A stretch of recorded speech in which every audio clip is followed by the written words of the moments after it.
Marwadi university మంచి భవిష్యత్తు కోసం తెలుగు విద్యార్థులు ఇష్టపడే యూనివర్సిటీ. కాల్ 9059052378 9059052379. ప్రెజెంట్ సక్సెస్ నుంచి మళ్ళీ పాస్ట్ సక్సెస్లోకి ఒకసారి వెళ్దామండి. అఖండ సినిమా తర్వాత మళ్ళీ అఖండ 2వా లేకపోతే అఖండ 3వా లేకపోతే అఖండని మించింది వస్తుందా, ఇలాంటి అంచనాల్లో ఆల్మోస్ట్ బాలయ్య గారి అభిమానులే కాదు మొత్తం సినీ అభిమానులందరూ కూడా ఆ అంచనాల్లో ఉన్నారండి. అసలు బాలయ్య బాబుతో ఒక్కడితోనే చెయ్యాలి బోయపాటి అనే బాగా కరడు కట్టిన తీవ్రవాదులు కూడా ఉన్నారు అభిమానుల్లో. వాళ్ళకి మీ సమాధానం ఏంటి? నెక్స్ట్ పిక్చర్ ఎప్పుడు ఏంటి సార్? కన్ఫర్మ్ బాలయ్య గారితో అఖండ 2 అనేది ఉందండి. ఏ అభిమానైనా నేను వారిని బాగా ఒక 3 సక్సెస్ మేము హ్యాట్రిక్ కొట్టాం కాబట్టి అలా చేయాలనే కోరుకుంటారు. కానీ వేరియేషన్ ఉండొద్దండి.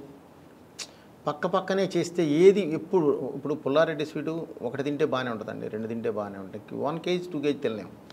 సో అందుకని వెంటనే అయితే నీకు అది అయిపోతుంది.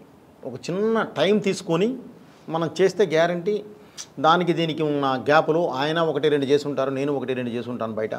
సో దీని నుంచి వచ్చి ఆ గ్యాప్ నుంచి వచ్చి మనం కూర్చొని ఒకసారి చేస్తే వచ్చే కిక్కు వేరేగా ఉంటుందండి. 100%. రోజు అదే అని అంటే కూడా మనకి ఇది పెద్ద అంటే మధ్యలో ఈ చిన్న ట్రాన్స్ఫర్మేషన్స్ ఉంటుంటే రిలీఫ్ సస్టైన్ అవుతుంది. ఆయన కూడా చాలా రిలీఫ్గా ఉంటాడు కదండి. అవును, ఒక ట్రాన్స్ఫర్మేషన్ బయటికి వెళ్ళి ఒక ఎంటర్టైన్మెంట్ సినిమాను, ఒక సెంటిమెంట్ సినిమాను, ఇంకోటి ఒక మంచి యాక్షన్ సినిమా చేసి మన దగ్గరికి వచ్చారంటే సార్ మనం చేసేది ఇంకోలా ఉంటుంది.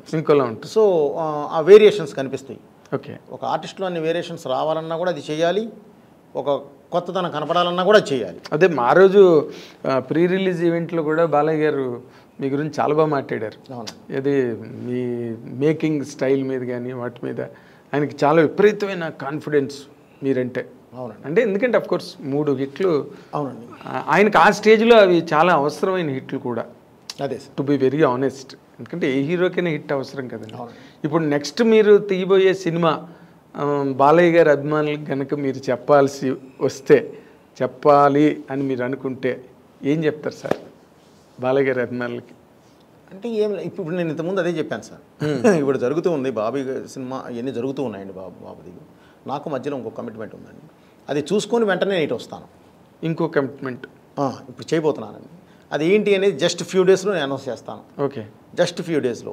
పెద్ద హీరో? సో పెద్ద హీరో. అదే మీరు పెద్ద హీరో అంటే మీరు చెప్పలేము, మీరు గబుక్కొని రామ్లాంటి హీరోని తీసుకొచ్చి పెద్ద హీరోని చేస్తారు మీరు సడన్గా. ఇప్పుడు రామన్ చూస్తే మామూలుగా ఎప్పుడైనా కనిపిస్తే చాలా చాక్లెట్ బాయ్ లాగా కనిపించేవాడు. ఇప్పుడు కనిపిస్తే అలా కనిపించాడు, పక్కనే దున్నపోతుతో కనిపిస్తాడు. ఏది నీ దున్నపోతు ఏది రామ్ అని అడిగే రేంజ్లో ఉన్నాడు ఇప్పుడు. సినిమా బయటకు వచ్చాక ఈ don't feel normal about Ram, that is for sure. అవునండి. స్కంద చూసి బయటకు వచ్చిన తర్వాతే సూపర్ కరెక్ట్ అండి. అది ఆ ఇమాజినేషన్ మారిపోయింది రామ్ మీద. అండ్ అతనికి మీకు షూటింగ్ టైంలో ఎట్లా ఉంది సార్ ఇంటరాక్షన్? సార్ చాలా హ్యాపీగా ఉంటుంది సార్, అసలు చాలా హెల్దీగాను హ్యాపీగా ఉంటుంది. ఓకే, అసలు ఇది ఉండదు, బ్రహ్మాండంగా వెళ్ళిపోతుంది. ఒకటే సార్ మనలో క్లారిటీ ఉండాలి, టెక్నీషియన్లో క్లారిటీ ఉండాలి. టెక్నీషియన్లో క్లారిటీ ఉంటే ఇంకెవరు ఇది ఉండదండి, చాలా హెల్దీగా వెళ్తుంది. అవునండి. అంటే సార్ మీరు ఎంత ఇతమిద్దంగా నిర్దిష్టంగా మీ సినిమా చిత్రీకరణ విషయంలో ఎంత పట్టింపుగా ఉంటారన్న దానికి నేను విన్నానండి, నిజమో కాదో నాకు తెలీదు. సరైన సినిమా అసలు అరవింద్ గారికి మీరు చూపించలేదంటగా ఆఖరి వరకు ఎవరో అన్నారు. ఎవరో అనడం అని కాదు సార్, నాకు వేరే సీన్ నాలో చూపించడాలు కొంత అయిన తర్వాత వాళ్ళతో అది నాకు అసలు అలవాటు లేదండి. నేను ఒకటి ఫిక్స్ అయ్యి కరెక్ట్గా ఇది అయిన తర్వాత నేను ఫైనల్ ఎడిట్ పర్ఫెక్ట్గా చేసిన తర్వాత కూర్చోబెట్టి చూపిస్తాను సార్. మీకు ఏం డౌట్ ఉందో చెప్పండి, ఇప్పుడు ఏం చేద్దాం, ఇబ్బంది లేదు. ఓకే, ఆ రోజు నేను చూపించినా కూడా మీరు గెస్ చేయలేరండి. ఏ సీన్ కాని సీన్ ఎప్పుడు చూపించినా బాగానే ఉంటాయి సార్. అవును, అది అంతా కూడా కంపోజ్ అయిన తర్వాత వచ్చేసేసి ఒక కరెక్ట్గా ఒక చైన్ ఆఫ్ దీనిలో పెట్టేసి లింక్స్లో పెట్టేసేసి కరెక్ట్గా ఒక స్క్రీన్ ప్లేలో పెట్టి మీ ముందు తీసుకొచ్చి పెట్టినప్పుడు మాత్రమే ఒక జడ్జిమెంట్ వస్తుంది. ముందే ఊరికే చూస్తాం మేము చెప్తాం, ఏం చెప్పలేరండి ఎవరు అనుకుంటాం కానండి, చెప్పలేరు సార్. అక్కడ అది మనం చీట్ చేసినట్టు అవుతుంది. ఓకే, సో ఫైనల్గా చూసినప్పుడు ఒక్కసారి నాన్న ఇది ఇక్కడ ఏదైనా తేడా ఉంది, డైరెక్ట్ గారు ఇక్కడ ఏదైనా చిన్న ఇది ఉంది, అది ఒకసారి చూడండి, ఈజీ నాకు. ఓహో ఇందుకు అడుగుతున్నారా, లేదంటే సార్ ఇదిగో దీని లింక్ ఇదిగో ఇక్కడ ఉంది కాబట్టి నేను ఇది చేశాను అని చెప్పడానికి ఉంటుంది. లేదు కరెక్టేనా, లేదు సార్ నిజమే బాగుంది, టోటాలిటీ బాగుంది అనుకుంటే ఒకటి, లేదు సార్ నిజంగానే ఇది చిన్న ఇది ఉంది సార్, ఓకే ఒక 2 days మనం పెట్టుకుందామండి, టోటల్ ఇంకేమున్నాయో చూసుకుని ఆ 2 days పెట్టేస్తాం, ఈజీ. అదే వాళ్ళకి చెప్పడానికి ఈజీ, మీకు చూపించడానికి easy. వాళ్ళు చెప్పిన తర్వాత మీరు కరెక్ట్ చేసుకోవడం కూడా ఈజీ అండి. అలా కాకుండా ఇవాళ చూసావు, ఒక ఇంటర్వెల్ దాకా అయింది, కొంతవరకు ఉంది, చూసావు, ఇప్పుడే జడ్జి చేయలేరు. ఏం చెప్తారు, చూస్తారు అంతే.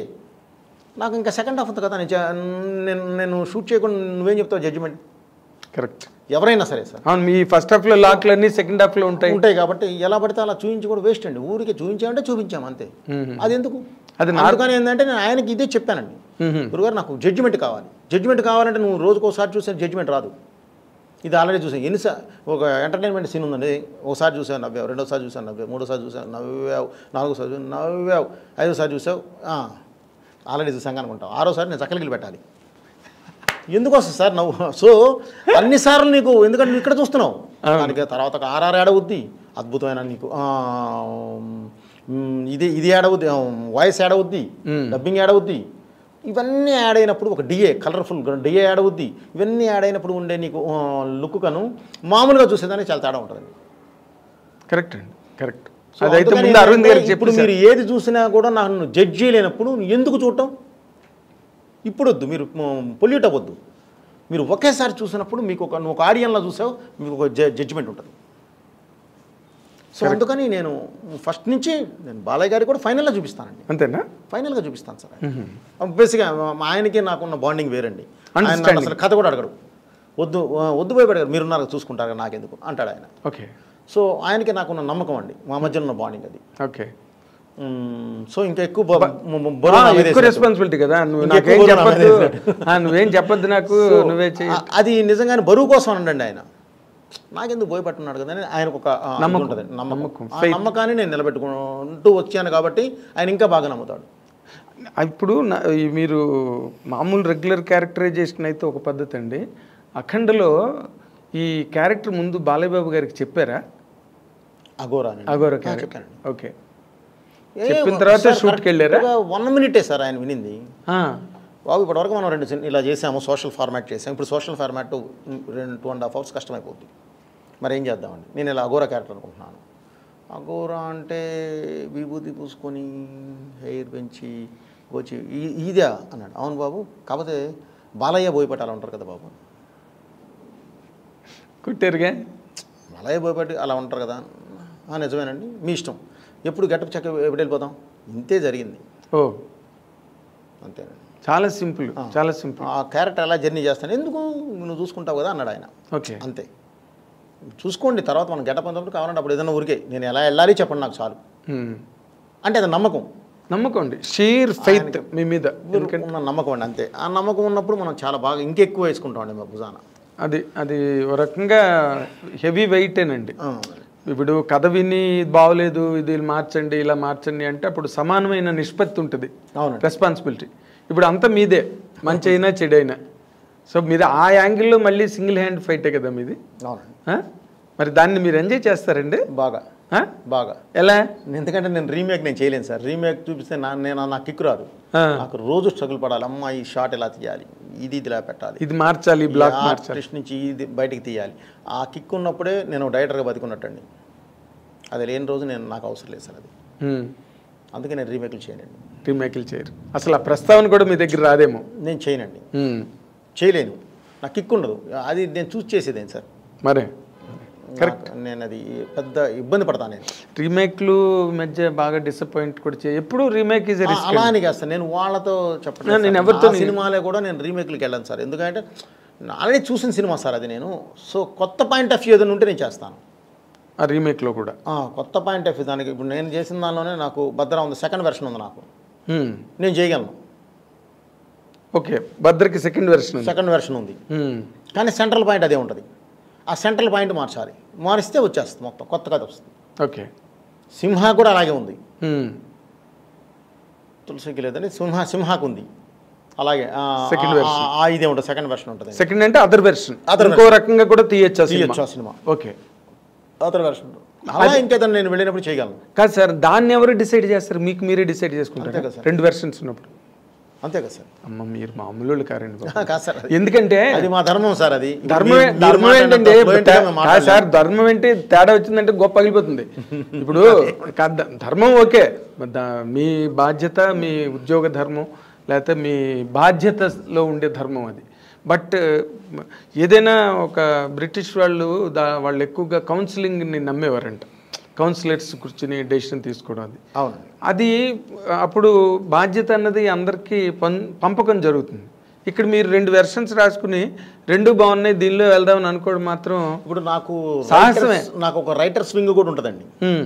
వాళ్ళతో కూడా కూర్చుంటాను సార్. ఓకే, కూర్చొని వాళ్ళ అభిప్రాయాలు కూడా మొత్తం వింటామండి.